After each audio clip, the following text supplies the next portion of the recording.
And pineapple cake. Hello, Kronii. I got my paycheck after first month of the internship, which is the main reason why I didn't have much time to enjoy your streams lately.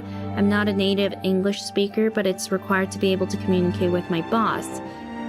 So what I do is try to speak like the way you talk, because obviously you have the best, tone, and pronunciation in my opinion. Thank you. So far, it's working, so a big thank you to you. I'm joining the VOD gang later. Have fun! Thank you, pineapple cake! Yeah! Well, I think the best thing for you or anyone else who are, I guess, learning English or want to sound, well, not want to sound good.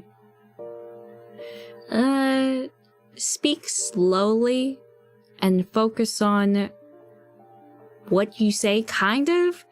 I mean, I don't really think before I speak sometimes, but if you speak slowly, it makes you sound like you know what you're talking about. So I think in a workplace setting, that's going to work especially better. You know, if you sound like you know what you're saying.